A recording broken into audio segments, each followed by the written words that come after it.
हरे कृष्ण राधे राधे बंधुरा गिरिधारी गोपाल सोना चैनेले तुम्हारे सबाइके सुस्वागतम। तोमरा सबाई केमन आछो? आशा करी तोमरा सबाई भालो आछो गोपाल सोना कृपाय और तुम्हादेर गोपाल सोनाओ अनेक अनेक भालो आछे। आजकेर भिडियोटा सात सकाल बेला थेकेई भिडियोटा स्टार्ट करछि। बोलतेई तो भुले गेलाम आजके छिलो कि बार, आजके छिलो शनिवार। शनिवार दुपुर থেকেই ভিডিওটা স্টার্ট করছি। এখন সকালবেলা ভগবানের দর্শন করিয়ে দিলাম। আজকে গোপাল সোনাকে সত্যি খুব দারুণই লাগছিল। যাই হোক, আজকের রেসিপিতে কিন্তু স্পেশাল কিছু ছিল। ভাবছো কি স্পেশাল রেসিপি? আর এইগুলোই বা তেলে কী রকম দিয়ে দিচ্ছি কোপ্তার আকারে। এইগুলো হচ্ছে ছানার কোপ্তা বলতে পারো। এইগুলো দিয়ে আজকে এই ছানার ডালনা বলতে পারো বা ছানার কোপ্তা এইটাই রান্না করব। যদিও বা এইটা আমার ফার্স্ট রেসিপি, ইউটিউব দেখে যদিও দেখেছি এটা, কিন্তু ইউটিউবে ঠিক যেমনভাবে করেছে ঠিক তেমনভাবেই কিন্তু করিনি।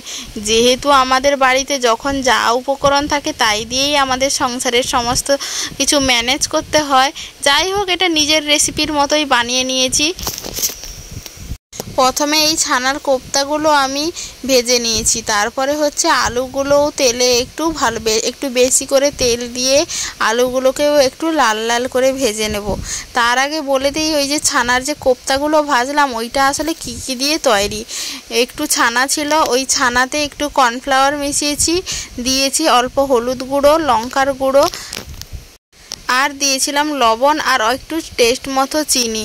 যেহেতু দেখছিলাম মোবাইলে ক্ষীর দিয়েছে, ক্ষীর আর কোথায় পাবো, তাই জন্য চিনিই দিয়ে দিয়েছি। তারপর ওইটাকে হাতে একটু ময়াম দিয়ে দেখবে যে ময়াম দেওয়ার পরে একটু গোল গোল করে শেপ দিলে হচ্ছে কিনা।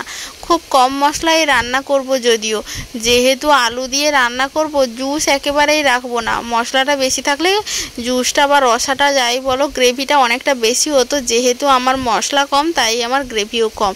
খুব সাধারণভাবেই করেছিলাম। তেলে হচ্ছে 5 ফোড়ন দিয়ে একটু হলুদ দিয়ে দিয়েছিলাম যাতে মশলাটা না ঠিকরে বাইরে পড়ে। যাই হোক, মশলাটাতে ছিল হচ্ছে আদা বাটা, জিরে বাটা, ধনে বাটা, আর দিয়েছিল 2টো শুকনো লঙ্কার বাটা আর 2টো এলাচ বাটা। এইগুলো দিয়েই করেছি। যেহেতু বাড়িতে টমেটোও পর্যন্ত ছিল না তাই কি করেছি, টমেটো কেচাপ ছিল তাই টমেটো কেচাপটাই দিয়েছি। তোমরা যদি এই রেসিপিটা একবার বাড়িতে ট্রাই করো, তোমরা যদি টমেটো না দিয়ে এই টমেটোর কেচাপ দিয়ে যদি রেসিপিটা বানাও, মনে হয় এই যে তরকারির স্বাদ আরও দ্বিগুণ বেড়ে যাবে। আমি প্রসাদ পাওয়ার সময় বুঝেছি এই টমেটো কেচাপের ফ্লেভারটাই কিন্তু দারুণ এসেছে তরকারির মধ্যে। তাই জন্য কিন্তু তরকারিটা আরও অনেকটা বেশি সুন্দর হয়েছে। যাই হোক, একটু মেথি পাতা আর একটু শুকনো লঙ্কার গুঁড়ো অ্যাড করলাম, একটু হলুদ গুঁড়ো, আর হচ্ছে যে গ্রেভিটা হবে সেই গ্রেভির টেস্টের অনুপাতে লবণ দিলাম। মশলাটা ভালো করে কষিয়ে নেওয়ার পরে দিয়ে দিয়েছি ভেজে রাখা আলু। কোপ্তাগুলো দেবো শেষে, কারণ আলুটা যেহেতু আমার সেদ্ধ হয়নি, আলুটা সেদ্ধ হতে একটু সময় লাগবে। আর তার মধ্যে যদি প্রথম থেকেই কোপ্তাগুলো দিয়ে দিই তাহলে শেষ অবধি কোপ্তাগুলো আর কোপ্তা থাকবে কিনা বলতে পারবো না। যাই হোক, এই ছানার ডালনা রান্না করার জন্য এবার হচ্ছে তরকারিতে জল তুলে দিয়েছি পরিমাণ মতো আলুটা সেদ্ধ হওয়ার জন্য। তারপরে হচ্ছে ঢাকনা দিয়ে দিচ্ছি। তারপরে হচ্ছে মাঝারি মিডিয়াম আছে হচ্ছে গ্রেভিটা ফুটে উঠেছে। যখন দেখছো গ্রেভিটা কমে গেছে অনেকটা, তখনই কিন্তু এই যে ছানার কোপ্তা বলো আর ডালনা বলো যাই বলো না কেন, এইগুলো হচ্ছে তুলে দিতে হবে। তুলে দিয়ে আরও 2 ফুট ফুটিয়ে নিতে হবে, যাতে গ্রেভির ভিতরে একটু একটু করে হলেও গ্রেভিটা যেহেতু ঢুকতে পারবে তখন টেস্টটা আরও খুব ভালো আসবে। যাই হোক, তরকারিটা দেখতে পাচ্ছ এখন আমার প্রায় হয়ে গেছে। এবারে হচ্ছে আমি নামিয়ে নেব। নামানোর সময় একটু ঘি কিংবা বাটার যদি থাকে দিয়ে দিও, তাহলে কিন্তু খুব ভালো লাগবে। নিরামিষ তরকারি নিরামিষ তরকারিতে যদি একটু ঘি কিংবা বাটার এই সমস্ত যদি দেওয়া যায়, এই যে মেথি পাতা, তাহলেই কিন্তু খুব ভালো হয়।